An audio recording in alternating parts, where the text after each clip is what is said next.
won't, but. All right. What's up, Trojan family? Sorry, we had technical difficulties, but USC, big victory, 26-21 over Iowa last night. We're just going to dive all into it. The madman, Tim Prangley, taking your calls. Let's jump into it right now.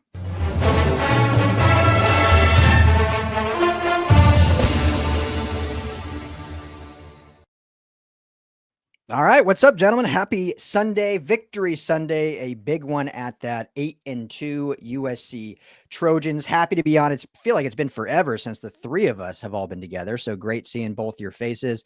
Madman, start with you. How we doing, my brother? Happy Sunday. Happy Sunday, guys, and it's always a very happy Sunday when it's a Victory Sunday.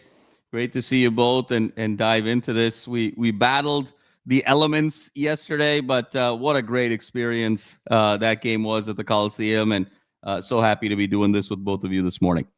Yeah, absolutely great to see you. Tim, saw you briefly yesterday, but I know you had a long evening, but you're looking sprightly this morning. How you feeling? Yeah, well, I mean, it's like Christmas. You're opening up these presents, because you never know when you take photography, especially in weird elements like rain. But you also get some really amazing effects with the rain. And let's face it, in Southern California, it's very rare to have these rain games in the Coliseum. So I was just up all night editing pictures, editing video, and having a great time. But it's easy to do after a win, you guys. It's a bit more difficult to do that task when you're staring down an L. But doing great. Good to see both of you guys as well. Yeah, I don't actually remember seeing any of your Notre Dame photos. I don't think those ever made it to upload. They're in the vault. Tougher after a loss. They're in the vault. They're in the vault. Madman, I know we got you limited time. So just before we, get to some comments and calls, like you were in the crowd, you were in the poncho, I'm assuming, out there. Just how was the experience and how did you enjoy the game? And you can give us your brief synopsis of, a tale of two halves yet again for this Trojans team. No doubt, Ryan. It was great to be in the stadium. Me and my buddy Ash, who have had season tickets, since we graduated for 20 years now, always go to the games together and, kind of same spot every time. It was, we always were recalling, how many rain games, have we been to? And there were a couple, Notre Dame games there in 12 and 16, but it's rare, right? I mean, because, the rain only really comes kind of middle of November and to sort of line it up with a home game. So it was fun to be out there. I actually saw a number of our listeners. It was so cool to sort of get tapped on the shoulder, in the sections, and everyone's such a fan of Ryan and Tim and the show and myself. And so that was very special to be in the crowd. But I think if this was, if I were to sort of sum it up in one word here, Ryan, I think the word here is satisfying. I think this is just a very satisfying victory, and not just because of who the competition was, but I think it was the circumstances. I think if you laid out the flow of this game, where USC would only have 360 total yards, Iowa would have 320, low possession game, low turnovers. Iowa would have never trailed until the fourth quarter. The whole game was set up for Iowa to win this game. And, this was sort of a tale of two contrasting styles. We always believed SC needed to jump out early, get that 2-possession lead, play the game on their terms. Iowa wanted to play the game on theirs. Iowa did a phenomenal job early. I mean, I think surprised so many by throwing the ball and being so aggressive early. I think it was kind of a shock to the system with some of that play action, particularly early in the game, couple of early busts. But the fact of the matter remains that, the SC being able to win this game in an Iowa-type fashion over a team like Iowa, I think is what makes you feel so satisfied, really, in a way that I don't know, even though there's a Michigan win, there's a Nebraska win, for some reason, Ryan, this one just feels so much more satisfying. And I think a couple things, we can talk about X's and O's all we want, and I'm sure we're going to get into it, but this was a game more about the Jimmies and the Joes, because, as this game went on, it just became very apparent that Iowa had nobody on the field that could cover Makai Lemon or Jacoby Lane, and just phenomenal catch after catch. Maeva was, I would say, relatively accurate. I don't know if he was sort of necessarily pinpoint, but he was just throwing some balls up and saying, my guys are better than your guys. And I thought Iowa actually played a great game for their personnel and their style. and they just got beat on some individual matchups there. And it was a true Jimmy's and Joe's game. And I also think, Ryan, it was so fascinating to see how much the weather actually played a role. Because if you recall, that first half, Iowa kind of going into the locker room 21-10, feeling really good. Us defensively continuing to have questions. It was sloppy, it was rainy, it was wet. And then if you recall, that third quarter cleared up. There was no rain in that third quarter. And that's when the USC vertical passing game was able to come to life. I thought Iowa reverted back to kind of who they were. They didn't really throw the ball downfield and became Iowa in the second half, took the game into the second half. And then right after that interception and Jakeem with incredible hands and awareness there to be able to take the lead, the game got sloppy again. And then it came down right to the end there. What an incredible final play there on 4th and 6, and the Trojans prevailed. But I think the weather, I think Lemon and Lane, and I think, again, this defense finding a way to make the requisite adjustments in the second half were critical, and were able to, again, play within themselves and realize who Iowa was in the second half. But super satisfying. Trojans now control their own destiny, Ryan. Here we are, 8-2. We're going to get all into it this week. But now with the big one in Eugene, right there, you have an opportunity. It's a play-in for the playoff. Yeah, I know. It's exciting, which we'll get to all week. Quickly, before I jump over to you, Tim, Jamal, you had recorded like a post-game kind of solo show after the Nebraska game. And I remember you saying, talking, good about the win, but saying like, I just felt wanting more after that game. So this one, you said it a lot, satisfied. This one, do you feel like, hey, I feel pretty good now about this team moving forward? Like they've shown us enough through this kind of 4-week stretch where, there's still growth needed to be happened specifically in the first half, but they've shown that they can win with defense. They can win with these close games. This is now 2 big games where the defense has been the one to salt the game away. So do you feel like you're getting closer to, seeing this product is really getting where it needs to be? No question about it, Ryan. And that's why, the word satisfying was so significant. For as good as that Nebraska game was, that game completely changed when Raiola got hurt. Even if he wasn't peppering the ball all over, Nebraska, it was a shock to the system where they had to go so one-dimensional that they weren't prepared for. That allowed SC to sort of get back into the ball game and ultimately prevail. But this was a game that I think, and I was telling, friends and folks in the stands, even with Iowa getting the ball at their own 10-yard line with 8.5 minutes to go down 5, if you fast forwarded and told Iowa we can skip the first 3.5 quarters of the game and just give you this scenario, would you take it? I think 9 out of 10, perhaps even 10 out of 10 times they would take it. And I knew it was going to be the last possession of the game. They were going to set it up in a way where they were either going to win or lose on that last possession. So the fact that this game was played on Iowa's terms and SC was able to win a game in quote unquote Iowa style, to me was really, really significant, because had they been able to sort of pull away and win with offense and just, put the game out of reach for Iowa, it would have been a great win, but it would have been SC style being imposed on Iowa style. And it would have been kind of the style winning out is the reason for the win. But the fact that you could kind of get into the slog and win a game like this against a really well-coached team. I think Iowa's better coached than Michigan is. I think Iowa has better personnel than Nebraska does. To me, this was the best win of the season. And in the fact of the matter of how it was accomplished, very, very satisfied. Now you take that next step and be able to do this against teams that are more balanced and that are true two-dimensional offenses? That's going to be the next question, but very, very satisfying on this Saturday afternoon. Yeah, absolutely. So, Tim, looks like we got a call in there, but did you want to jump in with any of your, I know we talked a little bit yesterday, but did you want to jump with any thoughts from the game? Yeah, just a couple of thoughts. Sure. One thing from the presser after the game that really stuck out to me is someone asked Lincoln Riley, the run game wasn't there. I don't know why they're saying the run game wasn't there. It was they were still able to move the ball, rush over 100 yards against a really stingy and good Iowa defense. But he just said that's part of this team's identity. It's what we like to do. We like to run the ball. He didn't hesitate when he said that. And if you look at the last 3 games, that the run game has been a huge part. Yeah, even if only to keep that defense and those defensive ends, keep them so that they're honest.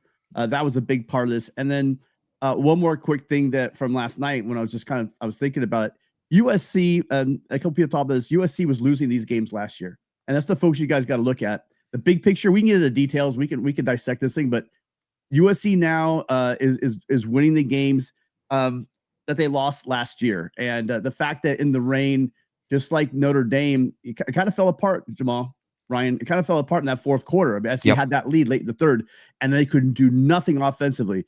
I'll show you guys some pictures. I mean, I don't think people realize how hard it was raining during this game. It really came down, thank God, it really came down the hardest at the very end of the game. So the game was kind of already over with. But that's the heaviest rain I think I've been in the Coliseum, except for the last time it rained when we Notre Dame came. I don't remember the year, but Notre Dame came and it rained pretty good. But those are only 2 times in my lifetime I remember it raining like that here at the Coliseum. So yeah, we're filling up with the phone calls. You guys, I'll keep trying to work the phones, but we got a late start this morning, like I said. So I don't have the phones all set up. So we may do a straight 100 StreamYard. I'll keep trying with the phones, but until then, you guys, I dropped the StreamYard link. Go ahead and join us in there. And ready for our first call? Let's jump this, and then Jamal, if you got to jump after that, we'll salutations you there. But you guys know him well. Everyone knows him well. Calls in every time. We appreciate you. LV Live. What's up, brother? How we doing this morning? Hey, what's going on, boys? Good morning. How do I sound there? Sounding great. That rich, beautiful voice, always. What's going on, boy? Hey, listen, great game, huge game. Listen, a must-win game. And it's funny because I called in this week and I spoke to Jamal. Madman, what did we talk about? What is Lynn going to do, right? Is he going to go to that 4-3 or that 5-2? And that's exactly what he did. That's what he changed up things. I was worried going into the half. I said, listen, this doesn't look good. You know, it wasn't Riley. It was, I was like, you know, Lynn is being outcoached. And I thought about you the whole time, Madman. And I said, he's got to go to the 5-2. And that's what he did. Madman, we put 3 down linemen. He had Crawford and he had Lucas standing up on the edge. Yep. And if you notice, then he switched back to that 4-3, and he had the linebacker stacked in the middle. He had Gentry right in the middle, and he was spying the quarterback. So this was, as much as I want to give Riley, this was a Lynn adjustment, Madman, that we talked about, which was huge. Them shutting down Iowa in the second half, then you gave Lincoln Riley the freedom to do what he did. And what about that pass that Mayava threw to Lemon, threw a seed down the middle? Lemon caught that with his fingertips. I mean, listen, that is typical Jimmy's and Joe's, man. And that's what it is, man. Sometimes your guys are just better than the other guys. Just win. That's it. And that's what they did. What say you boys? Yeah, no question, LV. Absolutely. It was it's always funny and satisfying, right? When the thing that you talk about before the game is ultimately the thing that the game flips on.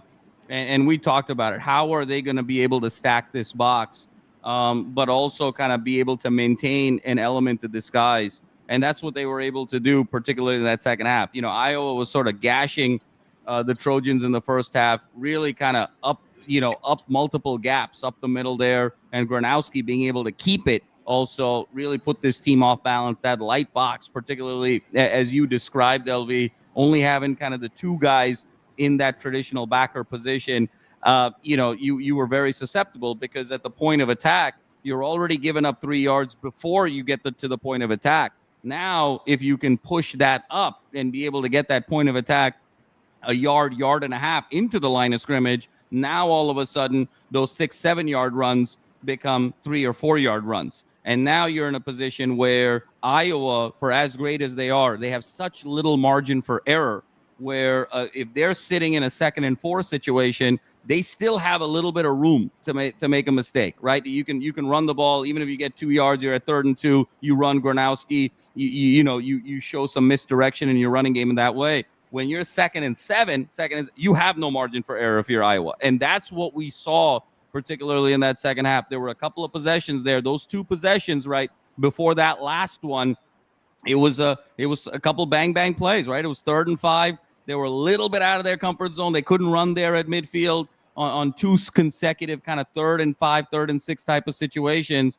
And, we came up and made a play there on that interception, but it was predicated based on the scheme of forcing them to be in 3rd and intermediate, we'll call it at least, and certainly not 3rd and short. And that ultimately was the difference in the game. And, we sort of, I love the adjustment that Lynn made. And then I thought Iowa did what they had to do to bring the game to the second half. And then they kind of became who they were and became more conservative. And then it became less about it became less about scheme then later in the game, and then more simply about execution and hat on hat.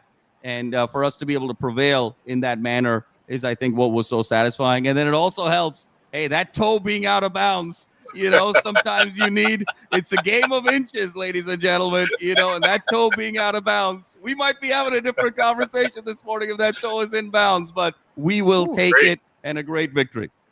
Agreed. Guys, also too, what say you about? I heard your show also too, Matt, Ryan and Tim. Great recap after the game as well. One point that you guys made, what I thought was fabulous. Look at the youth that we had out there yesterday. Braylon Conley, right? You had, of course, Urlacher's a little older, but you had all the young guys out there. These guys are all coming back. I mean, look at the youth that we had out there. Of course, Floyd Bakara was back, right? Of course, Jakeem Stewart make the big hit play. Marcellus Williams with the big play. I mean, a lot of guys went down, but it didn't matter. That shows the development. And I think also, too, in closing, let's slam the door on Lincoln Riley going anywhere. Did you see his reaction after that game? No doubt. That's not a guy that's leaving. That's not a guy that's looking someplace else. That's a guy that's saying, you know what? Excuse my language, F you and F for everybody that said we were weak, right? And so that's what I saw. So listen, great game. Now this sets up everything. Madman, we talked about it. Now this is it. This is why you want to play meaningful football in November. Going to Eugene. It shouldn't be. Listen, this is what it should be. If you want to be playing with the big boys, you got to win on the road in Eugene. And there's no better place you would rather be. Listen, fight on from the East Coast. You see what I'm doing? I'm driving, taking my daughter to track practice. Let's get it. Big time win for them boys. Fight on from the East Coast, boys. I'm out of here. Fight on, LV. Drive safe, brother. Yeah, fight on, LV. And that's what I'm trying to tell people. That is by far, and I think you can back me up, Ryan, Jamal, that is the most animated I've ever seen Lincoln. Yeah. What we saw yesterday. But there's this perception that he's on the sidelines just looking at his notes and no, he's in the faces of refs. It's probably during commercials, so you guys aren't seeing it. They're not showing you that footage. When the big play, I will tell you though, when they score a touchdown, when he's in, he's in the flow, when he's calling the plays, he's very cool and calm and collected, and he's doing, he's just very businesslike. But the guy has a fire. The guy wants to win. Nobody takes these losses harder than him and these players, his staff and these players. So you guys, when you see that emotion come out, that's real. And I agree with you 100%, LB, that he's not going anywhere. He said in the presser earlier, he said, do you guys know what I gave up to be here? I think he means that. A lot of Oklahoma fans don't want to hear that. He loved being at Oklahoma, but Oklahoma wasn't supporting him. He made the jump here. He uprooted his family and came here, and he wants to put USC at the top of the mountain. No question about it. And Tim, last thing I'll say, and gentlemen, I will bid you both adieu. And Tim, I'll see you Wednesday night for a fun one. But, the corollary to playing guys so young there is, I think what was so gutsy about this win, you overcome the injury to Page. You overcome injuries to Ramsey and Fitzgerald. And so to be able to win this game, again, in Iowa style, but be down so many starters and have to rely on that depth. And this is where year over year, when you start racking up the recruiting, and no one knows that better, Ryan, obviously you're our recruiting guy, but when you start stacking up that talent now year over year, it's in these moments where that shows up. Because if you're not doing that year over year in a game like this, with those key players not being there, these aren't just rotational pieces, these are stars on your offensive line and in your secondary, there would have been a drop-off. And ultimately, I think the Iowa style would have been imposed on USC. So it's a program win, right? We talk about the Lynn adjustment at halftime. We talk about the Lincoln Riley emotion, but then we also talk about what the depth meant. And so from all of those aspects, 32 throws, 31 runs, the evolution of Lincoln Riley, the emotion of Lincoln Riley, the adjustments of Danton Lynn, and then, of course, the depth to be able to win a game using someone else's style. Best win of the year, and it's just going to be a great next couple of days to bask in it, and then we're going to get ready for the big one against Eugene. So, gentlemen, I bid you adieu. Happy Sunday. Wish our fans all of the very best. Fight on always, and I will see you guys later this week. Nice mic drop, Madman. Have a good one. Appreciate you, brother. Talk to you soon. Well, Tim, we got some calls stacking up here. We good to get to another one? Yeah, absolutely. We don't keep them waiting. Let me change our view here. I do want to ask. I want to ask you about. I know we had to get out of here, but I can ask you really quick, and this is for the callers as well. A lot of people. I can't remember someone put it out. I don't know who it was. Someone put it on Twitter, and they said, is this top 3? And a couple people said this is the best. I mean, I don't agree. That's the best one of Lincoln Riley's, time at USC. But this has to be. It's definitely top 5. If not like somewhere creeping in the back door into top 3. And it's not that it's them beating Iowa. It's the bigger picture. It's how they won. It's the conditions they won in. Like Jamal just said, going deep into this young, but very talented depth chart that we have. It was in the elements that they had to go over. I'm going to tell you, it did help. Did we win this game on the road? Probably not. But being at home, there's something magical about being at home and the energy in the crowd. I tried to show you guys some of the crowd stuff a bit ago. It was just the actual size of the crowd wasn't a sellout, but it definitely was electric. It definitely was alive, and it definitely did help. But yeah. Let's grab. I think Russ is up next, correct? Yeah. So we got. I'm going to answer one question, but we got, just so you guys know, in the queue. Appreciate you for waiting. We got Russ Campbell, Mitchell Cohen, and then Ben. So we'll get all to you guys very quickly, but super fast, just because I don't want this to get lost in the chat. Whoop! But thank you for that. What was the penalty against the Iowa coach? I don't know if you saw different, Tim, but from what I've heard, and I didn't know in the press box, they didn't let us know, but I think they had an assistant that was just on the field, like too far out on the field.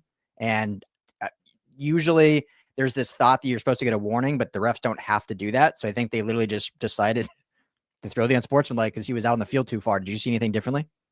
No, but if it's just them encroaching on being, out of their box where they're supposed to be, they're going to get the warning. You have to do something egregious and maybe even open your mouth up, come onto the field and say something. So that may have been part of it. I don't know. I can't imagine, because earlier in the game, there was that play, which I've seen a lot of people bitching about online, where there was the late hit out of bounds. And I was on the opposite sideline, but I was right across from it. And you could absolutely see that the defender holds up before hitting the ball carrier. And you saw the referee right in front, where they had a front, 5 feet away from the play. They were getting his face, and the ref was saying, nope. But they see the flag come in from the backfield, and they got together and they overruled it, saying, spirit of the rule. Yes, he also kind of sidestepped it. He didn't go straight out of bounds. He kind of like toe danced the sideline, and the defender ran into him. So I mean, I think when it comes down to judgment, they want them to let the play on the field happen. But I think it wasn't just some guy walking, just a couple feet onto the field, to put it that way. I think anyone think that's what happened and the fix was in for USC. We've watched enough. Do you think really that the Big Ten is really pushing for USC over a team like Iowa? I highly doubt that. Yeah, no, totally. So yeah, one of those. So, all right, let's get to Russ Campbell. Thanks for your patience. What's up, Russ? Happy Sunday. Fight on. What you got for us? I am just fight on, boys. Good to be here as always. I am just reveling in how this game ended for the Iowa fans. Their whole identity with old man Kirk Ferentz, who is donated to the Roosevelt campaign at some point. This guy who sits here and well, we're the discipline kings, and we haven't committed a holding penalty, and obviously everybody knows what he said a couple years ago. And for them to just completely unravel at the end of the game and to totally let's go to the offsides. Maava makes sure to get the snap off. And instead of taking a shot down the field, he has the wherewithal. Well, let's just throw it to Mackay one-on-one, who's 10 yards, who's across and great job by Mackay for just realizing where he was to, not just get the first down, goal to go, and then you're good. And, that broke them mentally. And for Iowa and for their coaching staff to have that unsportsmanlike. And I'll say this as a guy who grew up playing soccer, who, American sports don't understand this as much, but there's this interactions you have with refs and players, and you kind of know how to toe that line between, walking up and, okay, I can get if I say this, I'm going to get a yellow card, but it's the end of the game, so who cares? I can guarantee you that assistant coach, he had to have said something like pretty egregious to one of the refs to get that. So for all the or Iowa did fans out something, there, Russ. Not Yeah. just say did whatever. Something he did was not just being a little too far onto the field. That's not what. right. It was going on to the field plus something else. And I'm 90% sure he came and said just something like way over the line to one of the refs. So I just reveling in this, watching Kirk Ferentz just sitting there like a dope, looking all depressed for 5 minutes at his press conference. Oh yes, he did what they had to do to win. It's like, thanks, Kirk. Thanks for the locker room material, buddy. Have fun. Have a nice flight. Yeah, I love it. So there's a couple of things. So if you haven't watched the video from Trojan Blade from Gabe, go watch it. I think it encapsulates your feelings towards Kirk Ferentz pretty good. Just go ahead and watch that thing. There's a little Easter egg at the very end of it. I saw it live a couple years ago, and then Gabe reminded me on the video, and I'm just like, dude, this guy needs to go. Like, I forgot how much of a smug loser this guy is. Did you mean FDR or Teddy Roosevelt? Has he been around that long? Has he been? Maybe Taft. Century? Yeah, maybe Taft. Okay, anyway, but the story with there also was, and I think Jamal agrees with me. You guys will have to help me in the chat here. I think they were going after Phil Parker at that time. There was that off season where we were looking for a defensive coordinator, and I think they kind of dipped their feet in the waters talking to Phil Parker. So you got to be careful because that might be on right beyond on the same time where you had that USC possibly trying to pull their defensive coordinator that he'd had for decades. So there's always a story to this.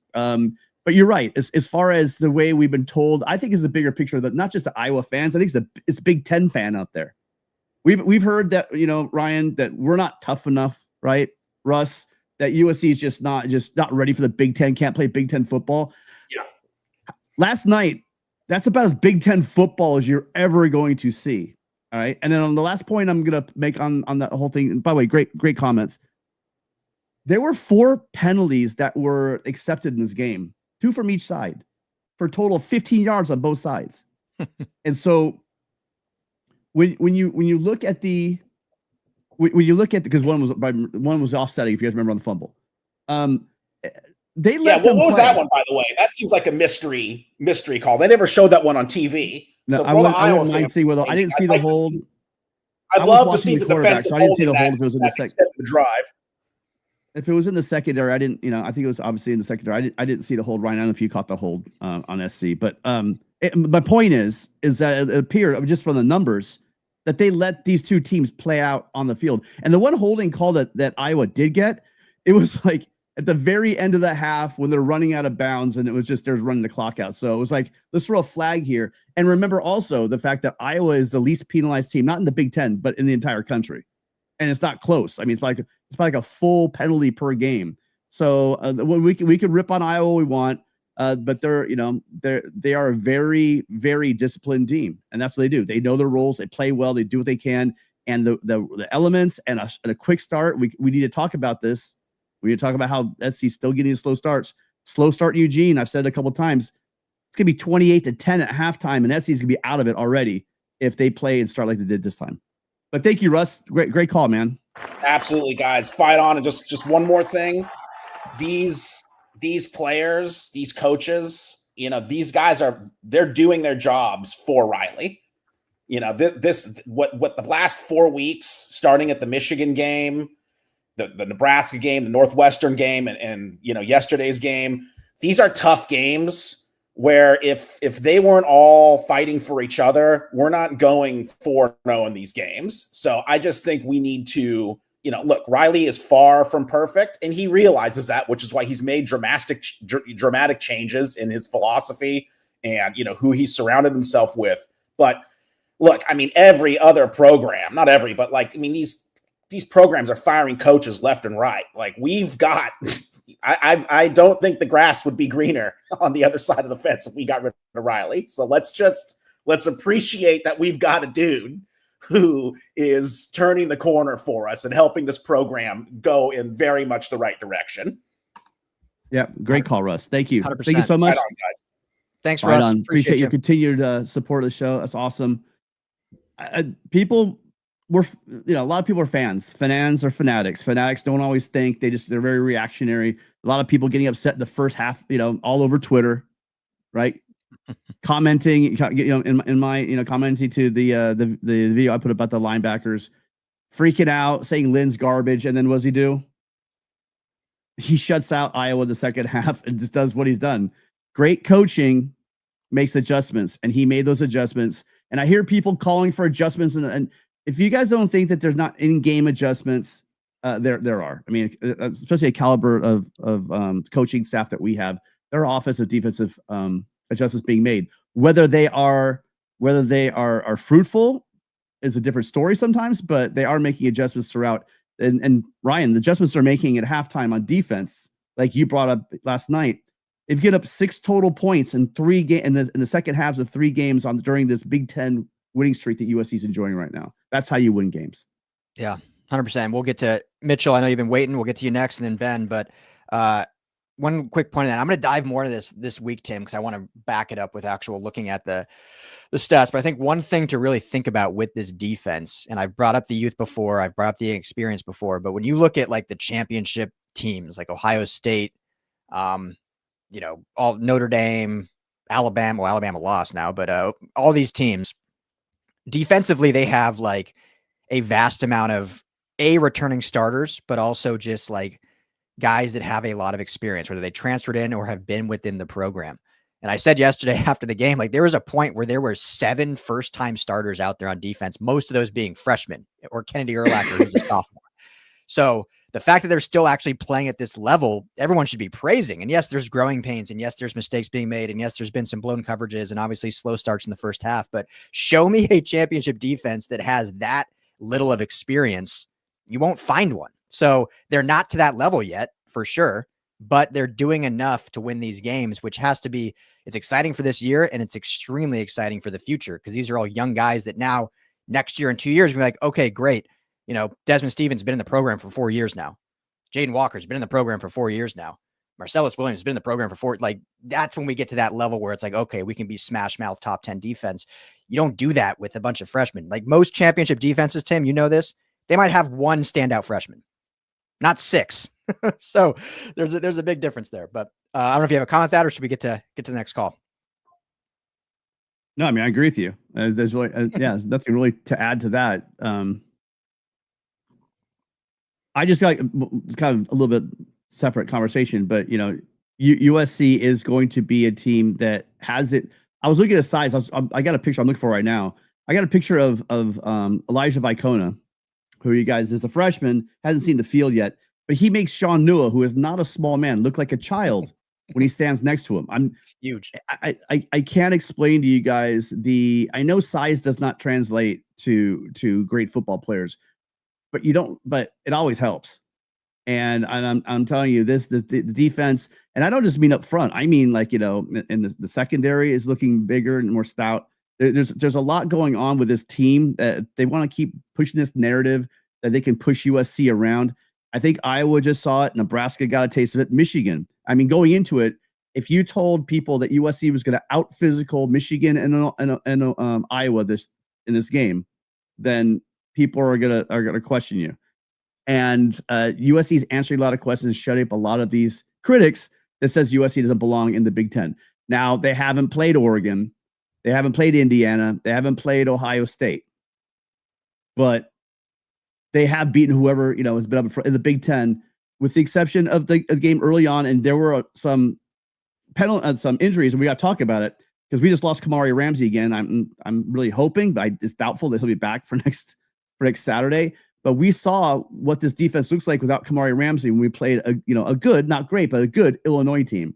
Well, now we're playing a better team up in Eugene, most likely, without our green dot, without our glue piece that may not always show up in the stats, but he is a big part of that defense, and SC will be playing without him. So that's something a bit concerning. But listen, it's Victory Sunday. We'll celebrate today. We'll worry about tomorrow later.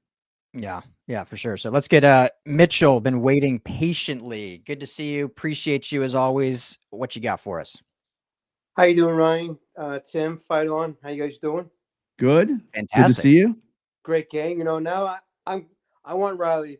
I go at least 10 years. If he wins next week, quite happy with him. We have to pay him, so you might as well have him work next 6 years. And I think the talent that's coming in the recruiting, it's just getting better and better. I'm looking forward to it, but the years are just going too fast. The season is slow to get, but once it gets here, it just keeps on going. Yeah. When the coach did that penalty, we had the ball, right? Lincoln was just going to run the ball, so there was no chance of us losing that game. He wasn't going to go past it. Even though, had it not been rain, I think I would have gotten my 40 points, I think. Yeah, it would have been if the penalty. Are you talking about the unsportsmanlike at the end of the game? Yeah, then again, we had the ball. We were going to run the ball. We were going to. It was second down. Yeah, it was second down, so we would have ran again. So at they were at a timeout. So at worst, we would have punted, and they would have got the ball back with I think 34 seconds. I think is what so they would have had like 2 plays with no timeouts. Yeah, so that penalty cemented it. Yeah, but one more thing, it's not like they have the arm talent and the passing acumen. And I showed you, I don't know if you caught it in the video earlier, you guys, but that rain, that's what it was raining like. That scene you see where it's downpour, that's at the very end of the game. And that's what they would have been throwing in with 40 seconds left. Remember, they needed more than they needed a touchdown, not a field goal. The likelihood of that happening for them is slim and none, especially again with Gronkowski at quarterback. So yeah, well, defense has been playing great. You know, a big fan of our defensive line. Crawford, number 97, and Bocart. I'm looking forward to him getting playing time. And Jared made that play, but I didn't see him a lot. I'm hoping that he's a freshman. They said something they gave. I think it was in a post game. He was playing baseball when he was middle school. I mean, when he was 12 years old, he was 6'4", 360. I can't see the guy playing baseball. That'd be something if he has some baseball talent too. But I guess you got to focus on one sport. I think he's going to be a real good player. I hope he gets more playing time. And what really clinches our season is Mekhi Lemon. He's definitely got the Blinikov. I think he should be invited to the Heisman. I think we would have 3 losses. It wasn't his games this year. Yeah, I don't disagree at all. I mean, yeah, Jakeem. I think to your Jakeem point, he's going to keep earning more and more reps. You know, they earn those in practice, and you know, Lynn likes to have a fresh rotation on the D line just so guys are more fresh. But he'll keep earning more. I mean, he's looked fantastic for a true freshman.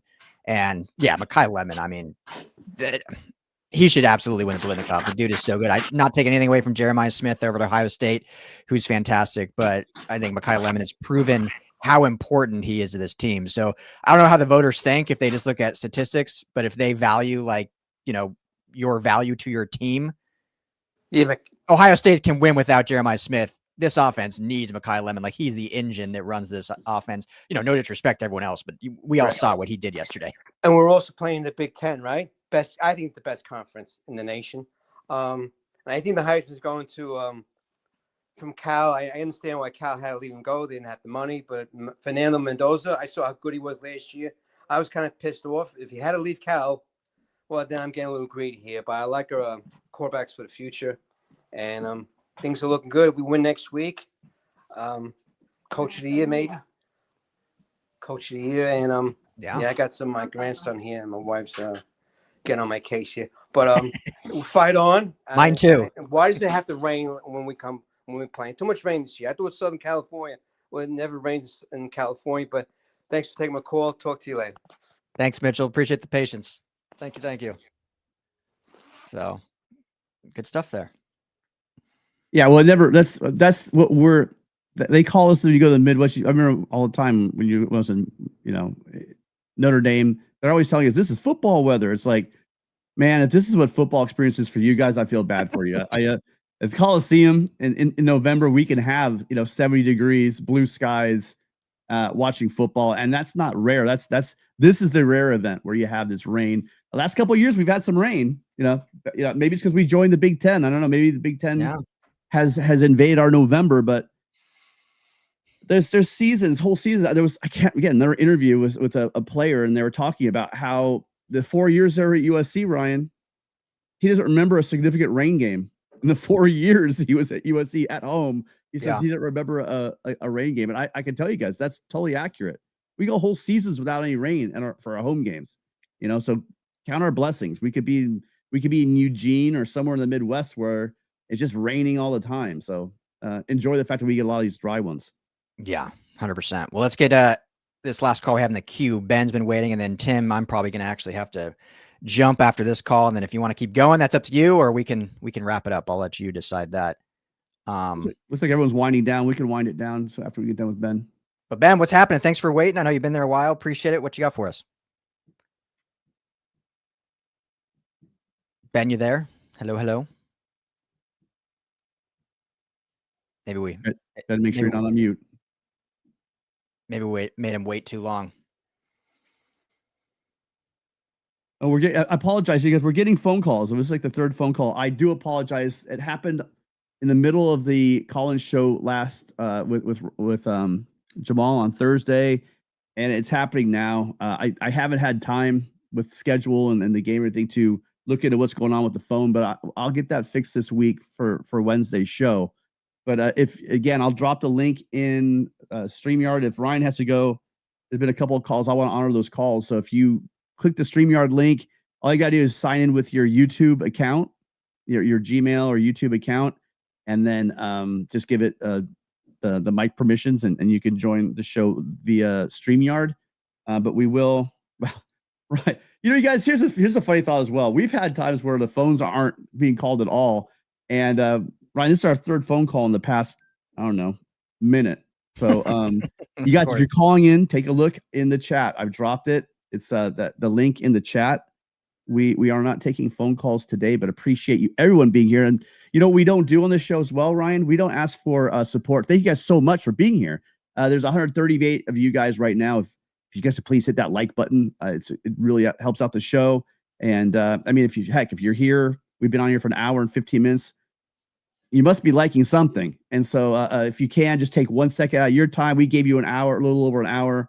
Go ahead and hit that like button for us. And if you really liked it, go ahead and subscribe because we do this all the time.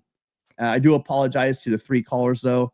I did drop the link. I will hang around. In case they go on StreamYard. But other than that, I think I'm going to get out of here with you, Ryan. Okay. Well, we got Ben back, so we'll take him, and then we can wrap up. So, Ben, can you hear us? Yeah, I can hear you. Sorry, my I don't know, line got dropped off or something, but no, I don't know if you're waiting a while. Thank you. Yeah, no, I don't know if Tim remembers, but I called about a year ago as well, and I talked about how we got lucky that everything played out the way it played out, and we got Lincoln Riley, and one of the things that I've been seeing across social media is, everybody that talks about we should fire him, we should let him go. I don't think he's the right fit for LA. And people tend to forget that when he was at Oklahoma, like, he didn't have to build anything, right? Like, that Oklahoma program was literally, he inherited a good program, right? Mm-hmm. At SC, he had to build pretty much everything from the ground up because we were in shambles. We had Clay Helton, who didn't know really what he was doing. Lynn Swan, who supported that incompetence, right? And now I think when we saw Lincoln Riley celebrating at the end of the game was a culmination of the hard work, right? Like, the labor that he has had to put into this program over the past 4 years after that initial year where, we saw immediate success, but we kind of knew something like that, getting all of those players from the transfer portal, isn't really beneficial long term as opposed to developing players from within. Like Tim said earlier, right? Having, players develop within the program, having spent time in the program, and then the whole culture change, right?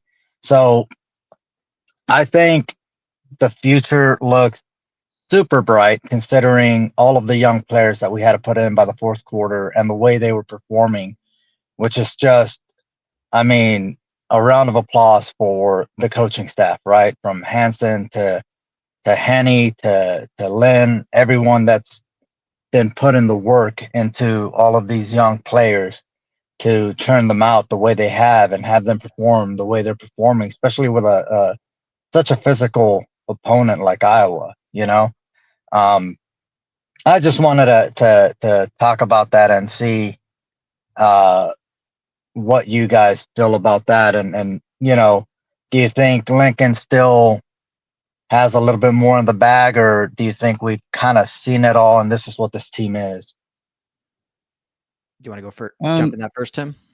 Well, yeah, I appreciate you say. I know it's just the nature of being a head coach. I'm sure Riley understands it, and I've the pleasure of being here really pretty much during the Lincoln Riley years. I thank God that I didn't have a call-in show during the Helton years. That must have been anybody doing any semblance of something like that must have worked his way into heaven 100 times over.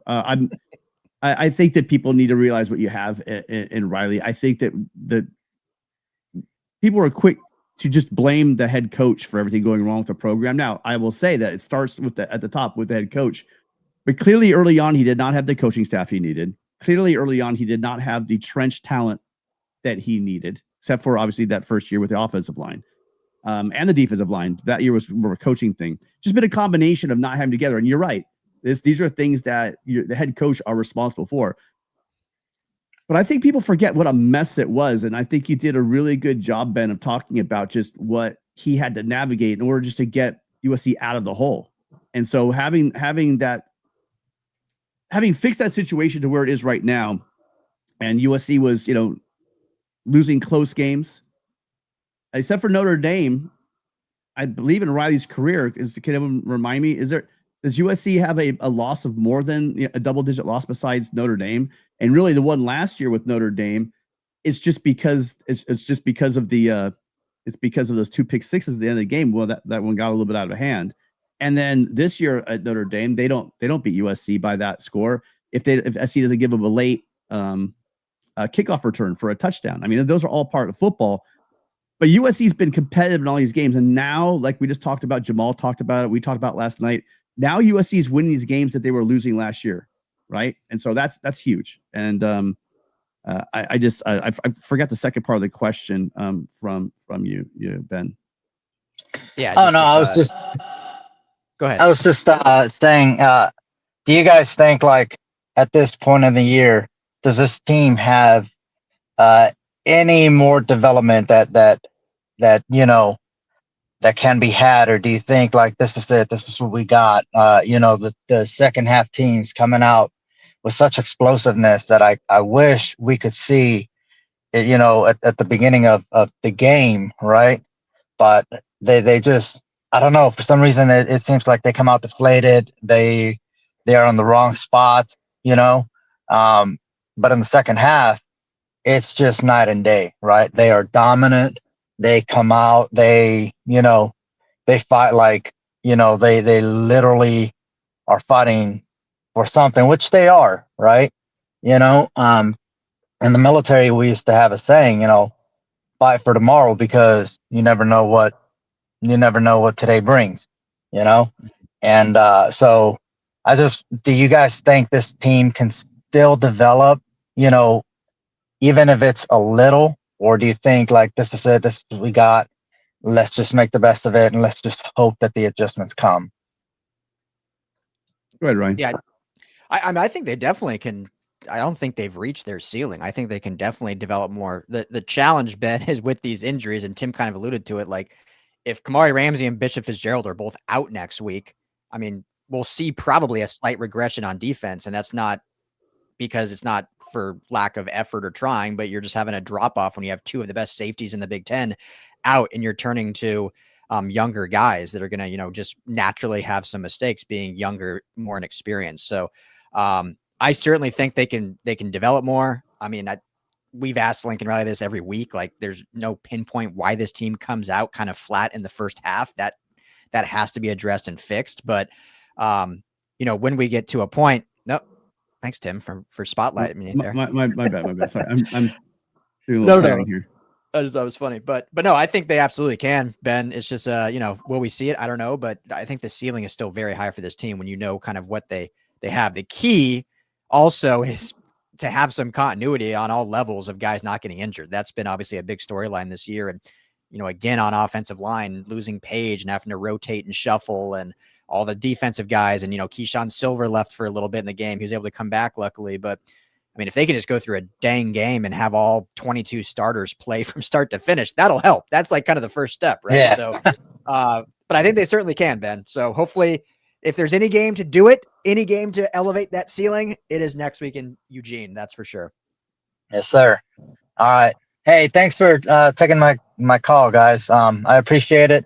It was funny to see the monsoon, ravaging through LA while here, I'm just about 200 miles south of Iowa, right? And it was like 81 and sunny. It was crazy. I love it. Love it. That's great. Well, Ben, thanks for your patience. Thanks for waiting. Appreciate the call, man. Thanks, guys. Have a good night. Fight on. Right on. You too. Fight on. Timbo, I'm gonna have to jump. Are you okay taking this last call? Yeah, I will. I'll grab the last call. Yeah, no problem. Because he's one of the guys that called in, so I definitely want to make sure he gets heard. I don't want to cut him off. So, well, I appreciate you, Kip. If you can hear us, Kip, thanks for waiting. Sorry, I got to jump, but Tim will take your call. We appreciate you, Tim. I appreciate you, man. You're the best. Appreciate all the Trojan family, but I'll talk to you all later. All right, take care, Tim. All right, fine. Thanks. All right, guys. Yeah, so we're gonna take this last call really quick. If you guys have any last final comments, go ahead and throw them in. But we will add, let's see if I can do this right here. I've just got the controls. Here we go. Yep, how you doing? Good. How are you? I'm doing great. Again, it's always a lot easier after a win than it would be after a loss. So appreciate having you on. What's on your mind? Yeah. By the way, thank you. Sorry about the phone line. The phone line's been weird Thursday and again today. I'll get it sorted out for next Wednesday. Yeah, this is my first time on ever doing something like this, and I got a smoke detector that's acting up on me right now. So forgive me if you hear that. But anyway, I wanted to remark about the great condition of the grass, and if you guys know about it, do they have any kind of special drainage system underneath that grass to make it stay so nice? You know? I know they have some drainage. I remember during the TV copy of the Illinois game, they talked about how great the drainage is there. Got to remember, I don't know if you have great drainage system here in Southern California, because like I said, in my lifetime of coming to games going back decades, there are very few rain games, and this is up there with this. This is top 2 for like actually downpour. So, yeah, it's rare for it to rain, but they were out there. The grounds crew did a good job of pretty much keeping everything off the field. They had blowers, and they had like a big gigantic push squeegee to get the water off the field. They did a really good job keeping it relatively manageable, I guess is the best way to say it. Yeah, I mean, usually, I remember as a kid playing in some championship games on a grass field after they played a high school football game on the same field, and it was like a quagmire. And so I remember what that was like, and I was just when I was watching the game, thinking, "What a great!" It looked like artificial turf is what it looked like. Well, if you go down there, there are very few putting greens that are as well manicured as the USC football field, and we, unlike most of the teams we play, it is true turf, which is great and nice, especially if you're a photographer for our knees. It's nice compared to like the field turf and stuff that you have to deal with when you go on the road to some of these other schools. But yeah, they do a great job, and it's a good thing they did, because it came down. Like this picture doesn't do it justice. I hope you guys caught that video earlier where literally you couldn't see like across the field. It was raining so hard. So yeah, I was glad nobody was wearing their shields on their helmet, and they had to open face mask, because I can imagine what that would be like with water all over it. The other thing I wanted to ask you about is if you heard about any of the recruits that were there. I know we had a lot of guys show up for that game, and did you hear anything about the reaction of those guys, and were they allowed in the locker room? I don't have any of that information. The person to talk to when it comes to recruiting on this channel is definitely Ryan. Ryan's on top of recruiting If something Yeah. happens, he'll let us know. So Yeah. any of the recruits that were on the sidelines last night have to be happy with what they saw. I talk about a culture win, USC. You talk about finding a way to win. Jamal and both Ryan alluded to the injury situation, finding a way to win with that young talent. When you see freshmen on the field, that is music to the ears of a recruit, knowing that if you earn it, you could be out there early. And that's exactly what these, they're watching Jakeem Stewart out there, Boucard out there playing, and they're saying, okay, that could be me. You look at I thought all the redshirt freshmen. Right. Yeah, you have redshirt freshmen, at corner with Conley and Sellis. I mean, so you have the opportunity at USC if you have the talent to get on the field early. And I think that on both sides of the ball, USC shows a lot of depth on both sides of the ball. So it's great. I think that win, and people are kind of down. Some people are downplaying because it's Iowa, and it's now that's a 4-loss Iowa team. That's a really good football team. Look at their losses. Their losses are last minute to Oregon, last minute to Indiana. But I did say that they played both those games at Kinnick, which is a totally different story than if they play on the road. But it's still a damn good football team. And for USC to win with all of the adversity they had with weather, with the injuries, it says a lot about the program. And Riley said it's a statement win. It was a statement win, and I completely agree with it. Yeah, that after that first half, I thought I was going to be throwing rocks at the TV, but it was great to see how we came out and changed everything. It was like the tale of two different halves, completely different. Couldn't believe it. I just want to let you know, I'm 73 years old now. I played football at Cal Lutheran, and back in the day, we used to have the Dallas Cowboys here for their summer training camp, and so the year we won the national championship at Cal Lutheran in 1971 for the NAIA. We weren't in the NC2A at that time, and the same year we won the championship at Cal Lutheran, the Cowboys won the Super Bowl. And we got to go to a big deal at the Hollywood Palladium and got championship watches. And this is when Too Tall Jones was playing, and Bullet Bob Hayes and Bob Lilly and Roger Staubach. So I was a quarterback at Cal Lutheran, so I got to walk out to the field every day with those guys and talk to the quarterbacks. It was awesome. It sounds like awesome. Well, I'm glad you got to experience that, and I'm really glad that you called in, Kip. Sorry about the phone lines. We will get them fixed. All right. Well, now you know StreamYard. Tell everyone how easy StreamYard is. It's just as easy. You just click the link and a couple of buttons. You're back. Bam. You're on the show. So, all right. Kip, well, I appreciate it. Thanks a lot. Great call, Kip. Fight on, man. Thanks. Yeah, right. I think that's going to wrap it up because I think we are out. Someone asked for the link, and I did drop it, but I don't see anyone joining. So we're going to go ahead and assume that we are done here. But appreciate Joe. Thank you so much.